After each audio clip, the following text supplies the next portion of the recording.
Welcome, everyone, to the Explore Hopkins virtual experience. We are excited that there was an overwhelming number of questions in the Whova app and in the Zoom chat. So, as promised, we are doing a frequently asked recap for you. Kyle Keogh and LaDeja Thomas, both graduate students here at the Whiting School of Engineering, are going to be talking about student experience related to the application advice and any other graduate student questions that they may have. We're going to be answering them here today in the FAQ video. Thank you so much and take it over. Thank you so much, Stacy. Again, I'm LaDeja Thomas. First question here asks, how should applicants from non-engineering backgrounds like biology frame their research or work experience when applying to engineering programs? So this is a question that we got a lot throughout the EHOP weekend. And how I would answer this question is that if you have the experience and if you have the interest in the engineering background and you've done some sort of had some sort of research experience or any type of experience that has shown that you are interested in exploring engineering field, something that is biology related or even chemistry related, something that is engineering, math, STEM adjacent, then your application is still pretty strong for any of the engineering programs. So for those people who are coming from a non-engineering background like biology, I would tell them, I always advise people to not to worry too much about not having a whole lot of engineering experience. In your application, you have the opportunity to really express your interest in the engineering field and what prompted you to actually be interested in pursuing an engineering related degree. And so as long as you can express that interest and you have experience that can ground your reasoning for wanting to enter that field, then your application is still pretty strong. And you have a lot to say that can express to the admissions committee your reasoning behind wanting to enter into this engineering related field. So for those people who are within the STEM realm, your application is no less strong than someone who's coming from an engineering background. Hey guys, it's Kyle, and I also echo what Ladesha is saying. And we work very interdisciplinarily here at the School of Engineering, so you will meet a lot of people from chemistry, from biochemistry, biology backgrounds. And when I talk to them asking about what they put in their applications, it's very similar, like they did some sort of engineering adjacent research and they just leaned into that in their application. They're like, hey, my background might be biology, but my research was in protein engineering, for example, and here's how it translates to for example, like the Department of Chemical and Biomolecular Engineering or biomedical engineering. So you're just kind of looking for that like bridging experience to bridge the gap between what might have been more of a basic science versus coming here and doing more translational like engineering. So it's very possible, obviously, and it's just kind of like make sure to tailor your application exactly to the department you're applying for, and really highlighting how your experiences just makes you a perfect fit. So in this next question is asking, what makes a strong application or personal statement for Hopkins engineering graduate programs? And so what really makes a strong application is your voice and how your voice translates across this written body of work that you have.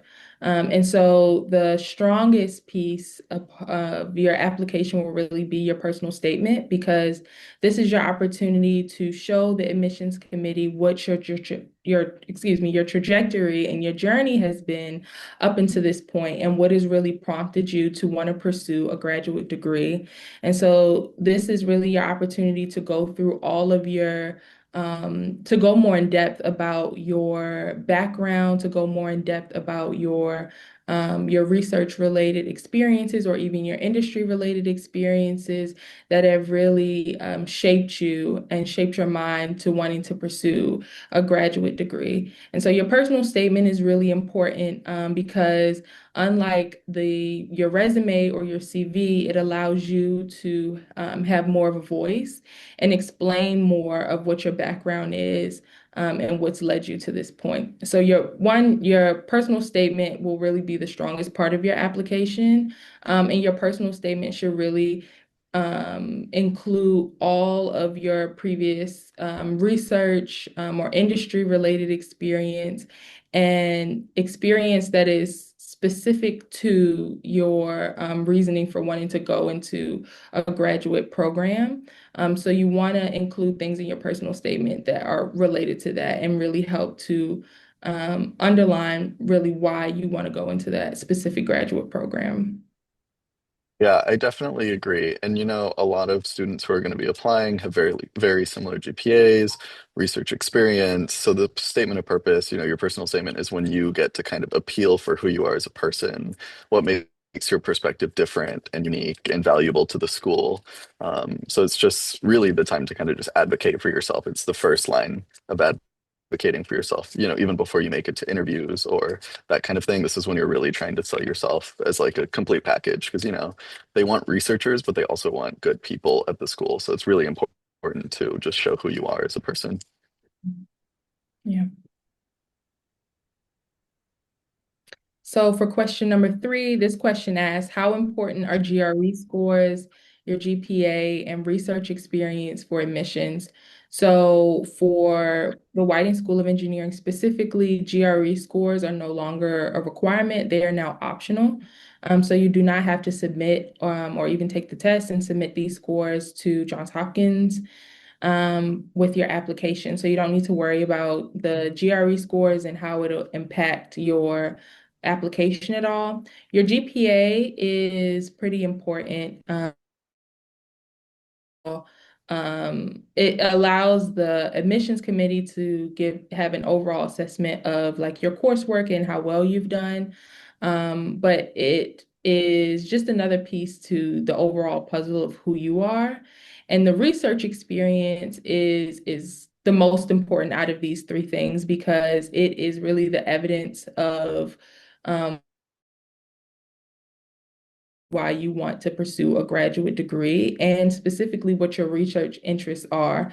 So you don't have to have research experience. So if you're entering a graduate program or entering a lab and the research experience that you've done isn't directly related to what you're going into, I would say not to worry about that because even in your application, you can explain how your research experience in the past has really. And sometimes you'll have research experiences in your past that have shown you that you do not want to go in that field or that research direction. And so that's also important to include. But overall, it's important for the admissions committee to know that you have at least some experience, some research experience, and you know what it's like to work that process of a research project and answering a research question. And so that's really important, I'd say, is the research experience and having experience that has shaped your research interest is the most important thing for the admissions is actually having that experience. Yeah. Kyle, did you have anything else you wanted to add to that? Yeah, I mean, I totally agree. And just a little bit more along the lines of research experiences like letters of recommendation also are super important in terms of the full graduation package. So also really think about having strong letter writers and letter writers who know you really well because they're also advocating for you. Right. So this next question asks, what kinds of career paths can you pursue after a Hopkins master's or PhD? And so this is a question that people ask all the time. And honestly, the answer you'll hear is you can do whatever you want. But for the most part, most people pursue a master's or a PhD with the hopes of entering some sort of professor or research related career. So that could be becoming a professor, leading a research lab, being a teaching professor where your primary vocation is just teaching. You can stick in the research and discovery realm, but instead in industry. And so you can pursue a career outside of academia and go into more the industry route. You can also pursue a postdoc position. Some people that still want to remain in academia, but are professor track usually pursue a postdoc. Other people, if they do not want to do academia or traditional industry, may go into a government position or science policy. So there are a number of different career paths that you can really enter, and it's up to you and how your graduate experience has been and what you were able to take away that you really enjoyed. Some people really enjoy teaching, some people really enjoy mentorship.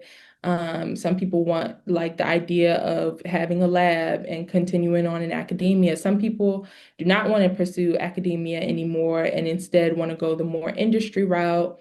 Some people want to do more regulatory. Some people like the idea of working in government and developing science policy. So there's a number of different directions you could really take your career after obtaining a master's or PhD at Hopkins. But it's ultimately up to you on what specifically you want to go into. Yeah. This next question asks, how has your degree strengthened your skill set for industry or academia? Kyle, did you want to take this question? Yeah, so I think the most important part to remember when you're doing either the master's or the PhD is it's more of a training than anything. So you're gaining skills, you're, gaining life experience along the way. So really, the degree I'm in the PhD track is I think I can take my skills that I've learned, learning how to learn, how to be part of a team, how to spearhead my own project, taking initiative, all of that kind of stuff that you pick up along the way as you're doing your research really can take you either in academia or industry. Like you're not necessarily just gaining an academic skill set by being, in graduate school. You're really gaining a really diverse kit that you can take and either apply it to academia or industry. Like I could see the skills I've gained through this PhD being used to either be a research scientist, at a university, or even if I wanted to, start my own lab because you're getting this experience day in and day out. But also, I'm working as part of a collaborative team. I'm reporting to my PI, I'm doing deliverables, data analysis, having to spearhead my own project, showing that initiative.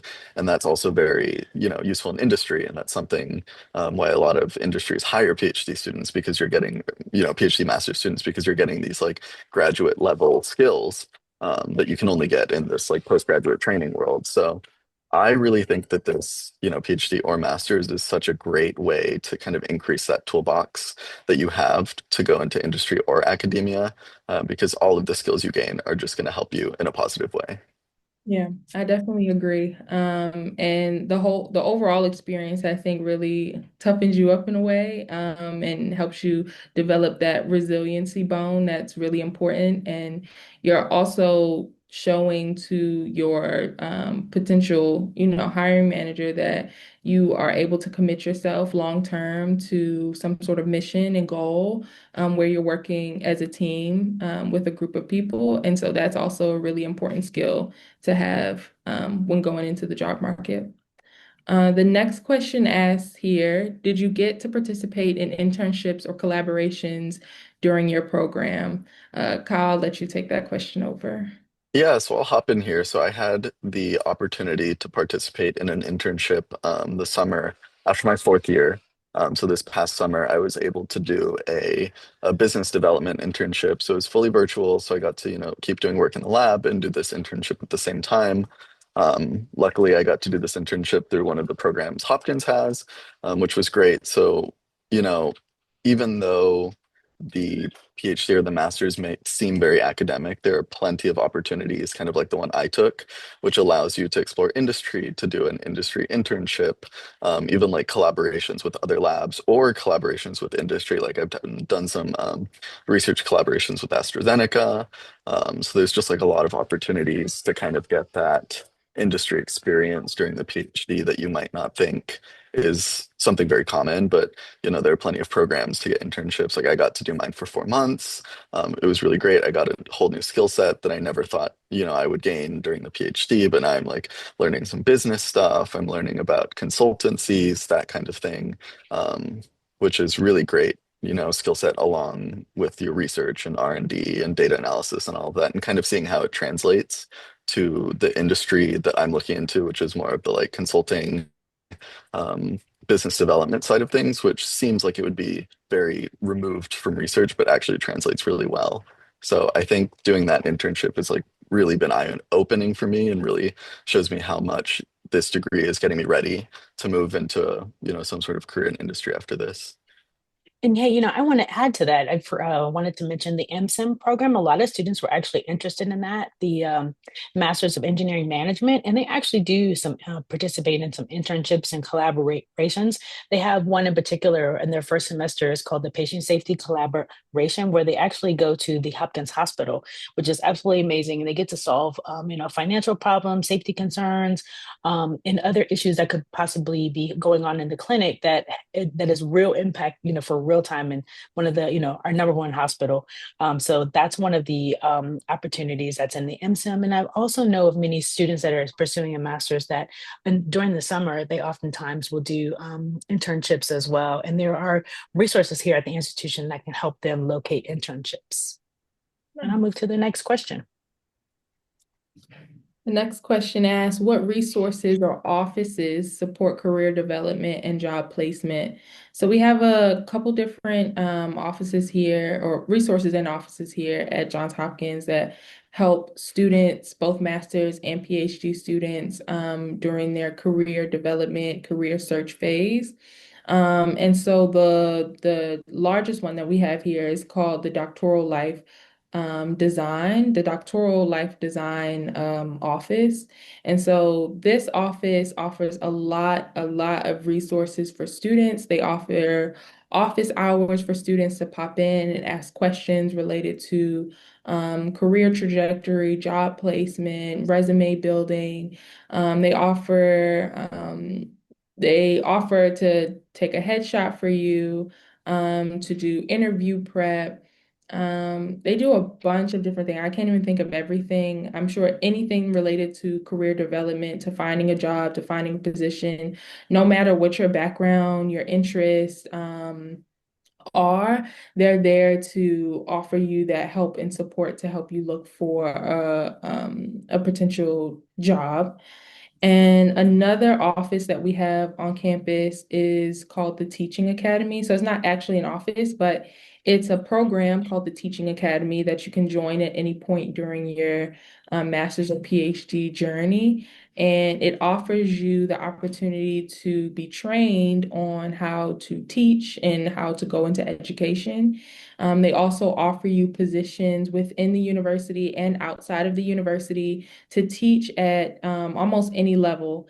And so they offer a lot of seminars throughout the year as well, if you don't want to formally join the program, but they also offer these seminars that basically give you a crash course and help teach you and train you on how to best uh, teach if that's something that is of interest to you. And so those are two resources that the university offers for students who are looking to go apply for a job or go into a teaching position.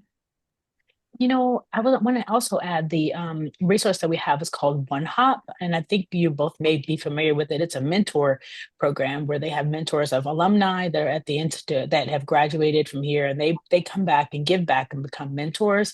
And it's a very robust system where you can see like where they're working or what their backgrounds are, so you can actually connect with folks as you're developing your career and looking for job placement to be able to be matched with mentors that are from our school. Right. That I'm glad you mentioned that too, because there's actually a lot more organizations on campus. Some are more department related. I know for my department in biomedical engineering, we have a couple organizations that help match students with potential mentors, either previous Hopkins alum or people in industry, people in academia. So we have the Hopkins Biotech Network CAS networking program that matches you with industry professionals as potential mentors. And there's also BME Edge, which is another organization here on campus that help students who are interested in the industry route get experience and attend different workshops and seminars to connect with those industry professionals. There's also the consulting club, I believe it's called, for those students who are interested into going into consulting. So there are probably a number of different organizations that I'm not remembering at the moment, but for any background or career options that you're thinking about going into or you're interested in, there's usually an organization, an office, or a group on campus that can offer you information and support when finding a job in that area. Yeah, and for entrepreneurship. So, we have a lot of startups come out of labs. So, this is a great place if you want to learn how to pitch your idea, how to secure funding. They even have incubator funds and space to use for, smaller startups. So, that's also a really awesome opportunity Hopkins has if that's kind of the route you want to go after your degree. Mhm. Next question asks, how early do students start preparing for their candidacy exam, and what strategies help balance coursework and research? And so for my department, the biomedical engineering department, we are required to take and pass our candidacy exam within the first 2 years of your PhD. I think for master's students, there is not a candidacy exam, but specifically for PhD students, depending on the program that you come from or that you're in, depending on the department and the program that you're in, you're required to take a candidacy exam within the first couple years. So usually the first year you're taking your classes and satisfying your course requirements. And then once you satisfy those course requirements, you have to take a candidacy exam. And during that candidacy exam, you go from a PhD student to a PhD candidate. And during this exam, every department's exam looks slightly different, but for the most part, you have a portion of the exam where you're presenting your research question, your specific aims, and how you're planning on achieving those aims throughout your PhD. But then following that presentation, you'll have a committee of faculty that will ask you questions that are related to your project, that could be related to topics that you studied in their classroom. And so the candidacy exam is really an opportunity for the faculty in the department to assess your development throughout the program, and whether you are capable of completing this PhD experience. And so usually you start preparing for this exam about 6 months prior to the exam actually happening. 3 to 6 months usually is the timeline for most students, is when you actually start thinking the exam. For my department, I have to actually reach out to my committee. For other departments, they give you a committee, so you'll have a blind committee. You won't know what faculty will be present in the room with you prior to the exam. For mine, you can choose and then choose the committee members. You have to reach out to the committee members, find a date for everyone, and set up the whole meeting.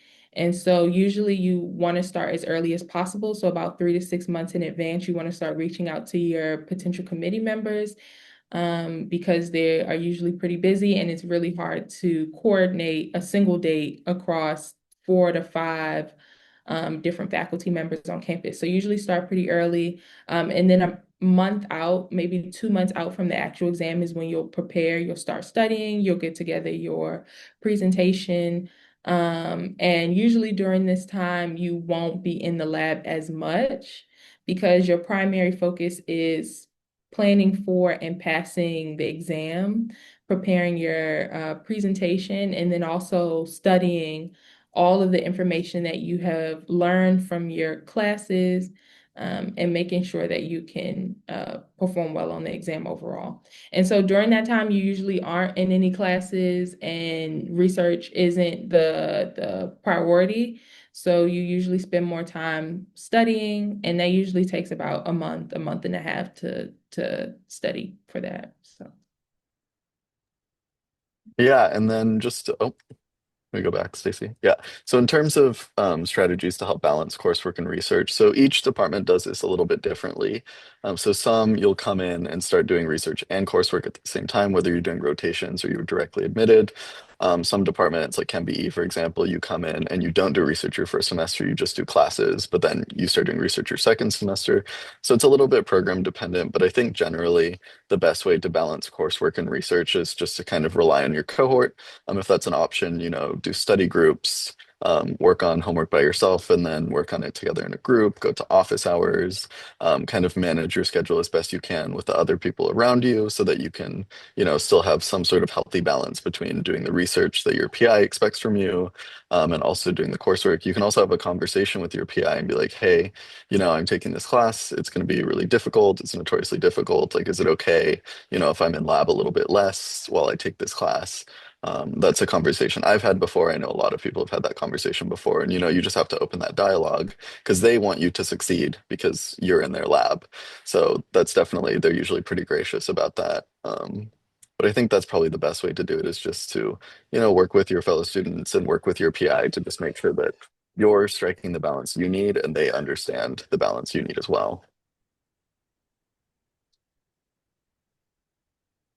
The next question asks, what is the first year like? Mostly classes, rotation, or research? Kyle, did you want to take that question? Yeah, so this is kind of a continuation from the last question also, which is a bit department specific. So some of our departments will do rotations, some are direct admission, and then some, I think it might just be ChemBE is kind of more of like a speed dating match process with labs. So it's a little bit varied, very much depends by department, but the first year for sure will be mostly classes. So generally the departments want you to get your coursework out of the way as soon as possible. For ChemBE, usually they encourage you to take most of your classes your first semester and then do your next couple the semester after. So hopefully done within the year so that you can focus on research afterwards. A couple other departments like Mechie and EC, you're taking classes while you're doing research. And this is also, prepping for your candidacy exam. They both do rotations and direct match, I believe. And I think BME is the same way where they have rotations and direct match. So Mhm. just it's very department dependent, kind of how the research portion of your first year looks. But I think the class portion is pretty, you'll be taking a lot of classes generally your first year, um, both master's and PhD, since it's very coursework heavy. Yeah, definitely agree. I have nothing else to add. Outside of the fact that it felt like the first year was really a blur because all I was doing was taking classes. And then also doing rotations in different labs. And so, yeah, things went by very, very quickly, and there were a lot of different things happening all at once. But I think it helped to have classes early on with transitioning from undergrad because you're used to that structure. And so that's something that's maintained in the first year. So it really helps you transition. And then with the rotations, it gives you a flavor of like what your experience in a lab will be. Um, so it's really that's mostly what it was classes and rotations. Yeah, and I will say if you're coming from industry or if you took a gap year just doing research or something, the classes can feel pretty intense at first, as opposed to those of us who came straight from undergrad, but just like lean on your fellow classmates, study groups, that kind of thing. You'll make it through. Glad y'all said that. I was thinking that. I was like, I always hear that there's such supportive students here and there's lots Hmm. of study groups and what have you. So good to hear that. We'll go to the next question. The next question asks, do students usually TA or are they supported through research assistantships? So most students, I haven't heard of a student that isn't required to TA. All students in my department, as a requirement, have to TA at least one semester. And that looks different depending on the program and the department that you're in. Some people have to TA for an entire year. Some people have to TA for just a semester. So it really depends. And then there also are some for PhD programs, all PhD programs are fully funded. Master's programs are not. But for some PhD students, they do apply for research grants or research assistantships prior to starting. So some people will apply and get the GYM fellowship or the NSF GRFP. And that'll help to cover the cost of their tuition and their stipend. And so their department or PI wouldn't be required to cover that part of their, their finances. So for the most part, for PhD students, you don't have to worry about applying for external funding because they're all fully funded. And everyone is required to TA at some point. And then the master students that actually attend the school, there's often opportunities as a master's student to TA classes as well. And oftentimes those classes, I'm sorry, those positions are paid. So you're able to have like an hourly stipend that you'll be able to do with some of the undergrad or even master's supported classes. So there is an opportunity in that realm. I'll Mhm. move to the next question.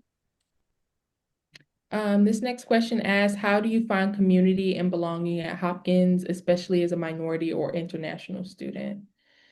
So I can start with answering this question. So finding community for me at Hopkins was actually really, really easy. Because there are so many organizations on campus that you can literally just walk into their GBMs or attend their events, and most everyone here is pretty like friendly and welcoming to students. So finding my community wasn't very hard.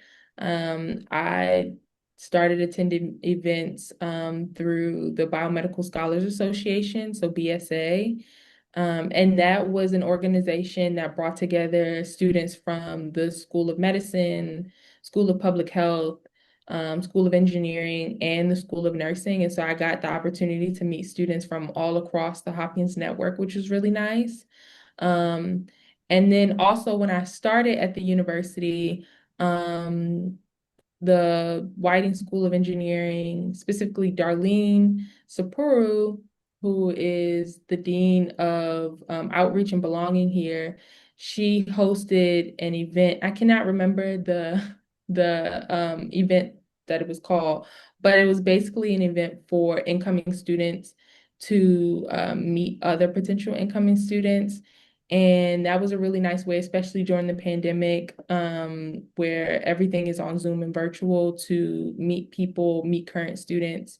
It was very similar to EHOP, but it wasn't EHOP at the time. And so that was a really great opportunity to meet people semi face to face and get to know them. And so once was able to come to campus in person and really meet these people in person, I had already established that relationship with them, and it was pretty easy to, continue being friends beyond that point. So finding my community was pretty easy. And then even within your lab, also during my rotations, I was able to meet other students from other labs. And a lot of times people within the lab usually hang out with each other, or people in labs adjacent to each other hang out. So that was really a good opportunity for me to build my friends and find a community here at Hopkins. Yeah, I mean, I totally agree. When I first got here was like the tail end of the pandemic. And then Dr. Sapporo and her Office of Outreach and Belonging were throwing, we had like a cookout. There were some online events and everything where I just got to meet a lot of the other students who were coming in at the same time as me, who are, minorities, internationals, that kind of thing. So it was like kind of an immediate family when you first get here, which makes the campus feel a little bit smaller, it makes Baltimore feel a little bit smaller. I've been moving through the years with them this whole time. So it was a really nice start basically to grad school. Like affinity clubs, like SHIP for Hispanics in Engineering, you have NSBE, SWE, all of these different kind of identity-based clubs that you could go to if that's kind of what you're looking for. Even there's tons of smaller clubs, too, like there's Association for International Students and basically if you wanted it probably exists at Hopkins. But it definitely for those spaces that you're most comfortable in definitely helped, just make Hopkins feel a little bit more like home or what you are used to, and I think that was really important to kind of seek out when I first got here.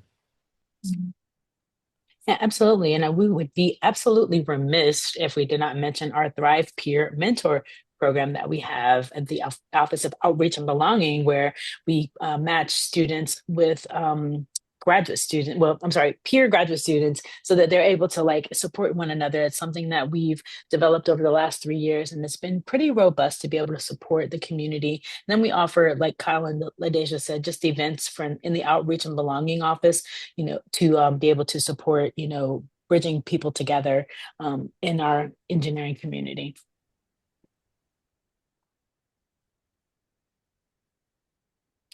This question asks, what student groups or events help students connect outside of lab work? We mentioned a bunch of them, and so in the next couple slides, we have a list of all of them.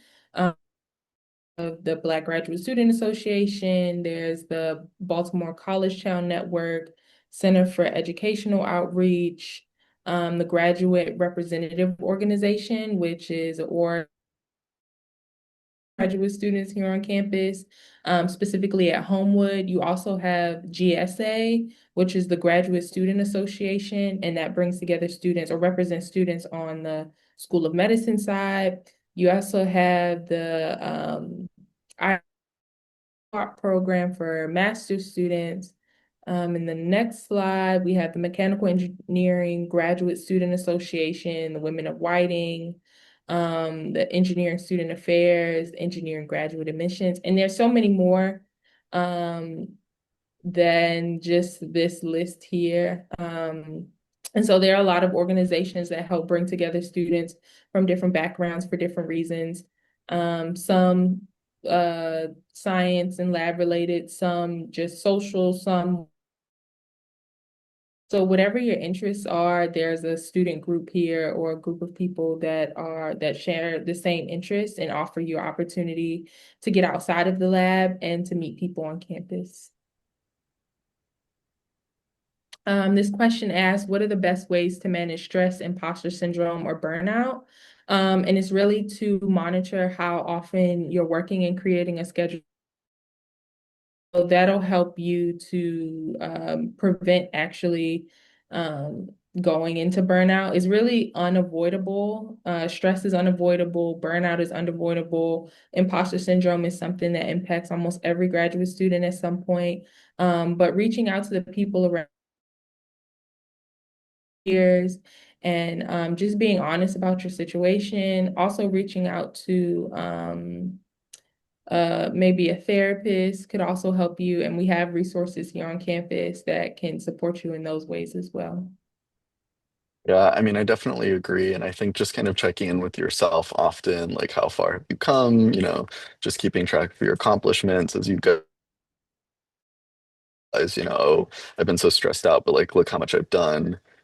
So it kind of helps ease the pain of the stress a little bit, even helps with imposter syndrome because, maybe the people around you are doing more, but then you look back at how much you've accomplished, all the data you've accomplished, the internship you've done, the classes you've TA'd, and then it makes you just kind of realize that you are, where you're meant to be and you've done as much as you could, regardless of, how other people have done because you don't want to be comparing yourself to other students. That's not going to be the way to manage your imposter syndrome. But yeah, stress is definitely unavoidable. It's kind of the nature of grad school, unfortunately. But going out and having hobbies in the community, other ways to de-stress, there's like the rec center at Homewood for working out, there's run clubs all over the city, there's a climbing gym near campus, lots of different ways to kind of try and de-stress outside of lab, outside of classes, outside of school. Thank you. And so We're this at our last question. final question. Yeah. So, Very. what was the hardest adjustment after starting grad school, and what advice would you give your pre-grad self? Is to remember that you're here for a reason. Is the piece of advice that I give my pre-grad school self, to take my time, and don't rush myself. It's a marathon and not a sprint. And so you don't need to rush yourself. And also don't compare yourself to the person next to you. It's really easy because they're right next to you, but it really hurts you more than it does help you. And so that was the hardest adjustment that I had when transitioning into grad school was not comparing myself to others. But yeah. Yeah, I mean, I think for me, probably the hardest adjustment was kind of learning to control my own schedule once you start doing research. Because, you know, in undergrad, you're kind of tied down by when your classes are, you're just doing classes, it's very regimented. Even the research you do in undergrad is probably pretty regimented because it has to fit in with your classes, with your mentor, whoever you're working with. But kind of once you get to grad school, after your classes are done, it's just kind of like a choose your own adventure. You have to figure out how to plan your experiments, when you're working, when you get things done. And it's kind of a steep learning curve if you've never done something like that before, trying to like manage your own schedule and that kind of thing. And it's very difficult at first, and you'll fail, and you'll have to talk to your advisor, and they'll help you along the way as you figure it out. But kind of once you get into a stride of being able to kind of manage your own time, you're basically home free. And I think that was the hardest adjustment was just kind of getting used to that, becoming a self-driver, advocating for your schedule and your time with your PI and your peers and that kind of thing. And I think that was really, really important. Like the sooner you can get used to that and learn that, the better, honestly. I'm going to stop sharing and just say thank you all so much for taking the time to comb through all of the questions on Hoover and in Zoom and just sharing your candid experiences, you know, here at Hopkins and beyond, because you're in Baltimore, and Baltimore is an amazing city. And can you just give Yeah. one last, you know, parting statement for the community? That would be amazing. Yeah, Yeah, I sure. can go first. Oh, do you want to go, Ladation? No, you go ahead. I'm Okay. good. I mean, first and foremost, I hope everyone applies. You know, Hopkins is an amazing place to be. Baltimore's an awesome city. There's always something to do. It's walkable, you know, affordable. So I think if you have any qualms about Hopkins, I think you should just go for it. It's a very supportive community. You'll find your crew. The research is great. You know, just go for it. Advocate for yourself. You know, it's worth it. Yeah. And I'll just echo what Kyle says. I know a lot of time with grad admissions at other universities, that it could be, you might feel like they're just saying this because they go to the school and they want to say good things about the school. But no, Hopkins is a really, really great university. Engineering, the School of Engineering is a great school. We have some really amazing, supportive faculty, staff, and students. And that's something that I felt since before I even decided to come to Hopkins. And it's the reason why I decided to come to Hopkins. The research is great and diverse. The people are amazing. And I've had nothing short of a wonderful experience here at the university. So I really encourage any and everyone to continue to reach out to the university, continue to stay connected, and to apply as well. So yeah, good luck with the Yeah. application. I wish you all the Mhm. best of luck. Yeah. Good luck, Yeah. everyone. Thanks, everybody. Thank you all. Take care. Thanks.